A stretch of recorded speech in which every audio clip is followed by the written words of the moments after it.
One of the most memorable passages from the traveler and historian Herodotus' monumental work, Histories, is when he describes how a Babylonian marriage market worked. He tells us, "Once a year, in each village, the young women eligible to marry were collected all together in one place, while the men stood around them in a circle. Then a herald called up the young women, one by one, and offered them for sale. He began with the most beautiful. When she was sold for a high price, he offered for sale the one who ranked next in beauty. All of them were then sold to be wives. The richest of the Babylonians, who wished to wed, bid against each other for the loveliest young women, while the commoners, who were not concerned about beauty, received the uglier women, along with monetary compensation. When the herald had finished selling the most attractive women, he would call up the ugliest one, or perhaps one who was crippled, and would auction her off to the man who was willing to live with her for the least compensation, and the man who offered to take the smallest sum had her assigned to him. All the money came from the payments made for the beautiful women, and so those who were attractive financed the sale of those who were ugly or crippled. No one was allowed to give his daughter in marriage to the man of his choice, nor might anyone take away and live with a young woman he had purchased without first having made a down payment. If, however, the parties did not agree on final arrangements, the money would be refunded. All who liked might come, even from distant villages, and bid for the women. This was the best of all their customs, but it has now fallen into disuse." This was no doubt a very interesting way for one to get a wife. But did such a practice actually exist in Babylonia, or anywhere else in ancient Mesopotamia for that matter? Let's find out.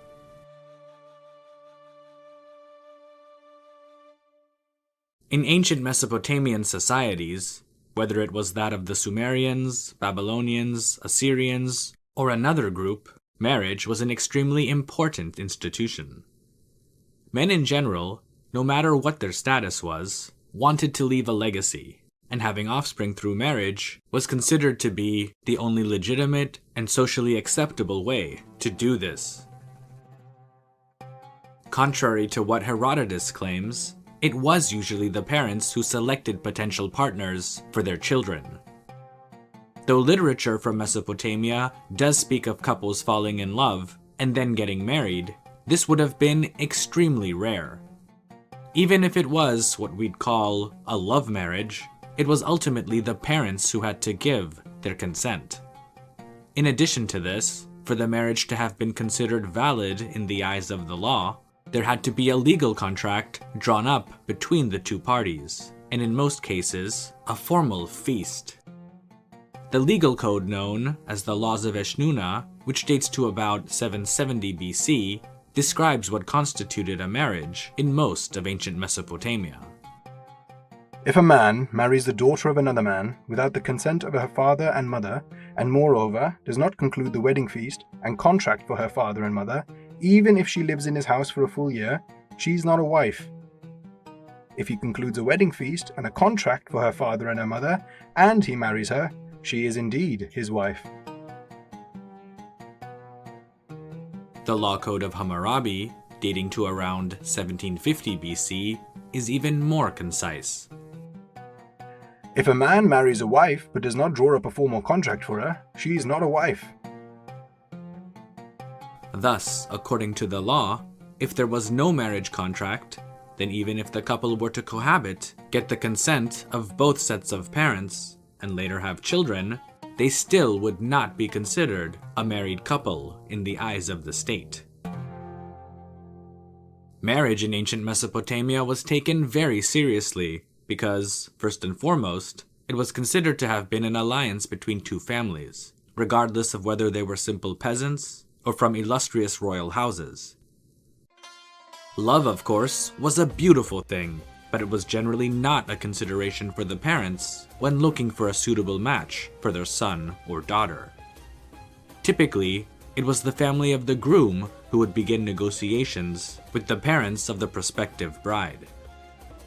Once the two parties had agreed upon terms, a contract representing these would be written by a scribe, with both parties getting a copy for safekeeping.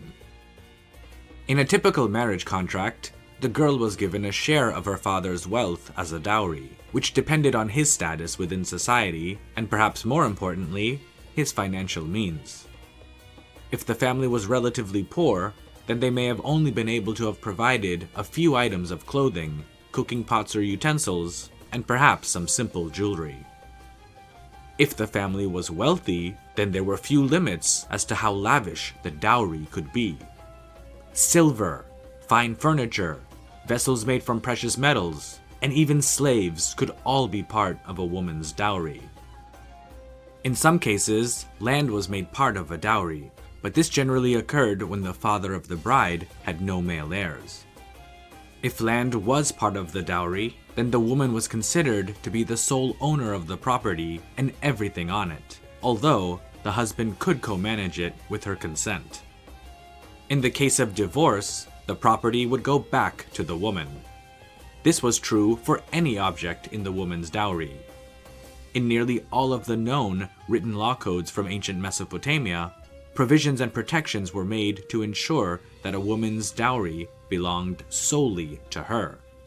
The husband had no claim to it.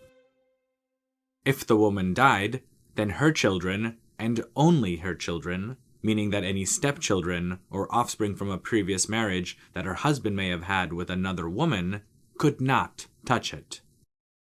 Even the deceased woman's father wasn't entitled to it if she had children, as the law code of Hammurabi makes quite clear.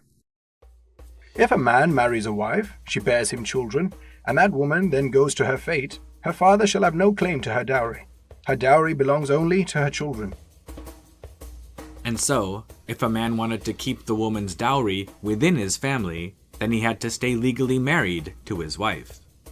Exceptions, though, were made if the woman were found to have been unfaithful to her husband. Then, perhaps none of this would apply, with the woman often facing capital punishment. As for the groom, his father presented the family of the bride-to-be with what's known as the bride price, sometimes also called bride wealth. This generally consisted of gifts that were presented to the bride and her family. In early Sumerian society, this consisted mainly of food provided by the groom's family for the wedding festivities, which, depending on their wealth and status, could last for several weeks.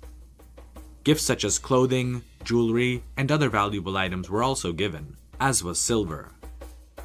In old Babylonian times, it was customary for the bride price to be roughly equivalent to that of the dowry. One of the main reasons that men married was to continue their legacy through their children. However, if his wife couldn't conceive a child, then there were generally two options for the couple.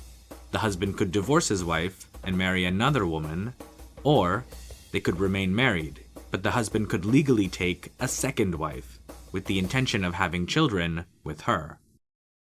If such a divorce took place, then the husband had to not only part with her dowry, but also pay her the equivalent of the bride price, at least according to the law code of Hammurabi, which stated, If a man intends to divorce his first-ranking wife who did not bear him children, he shall give her silver as much as her bride wealth, and restore to her the dowry that she brought from her father's house, and then he shall divorce her.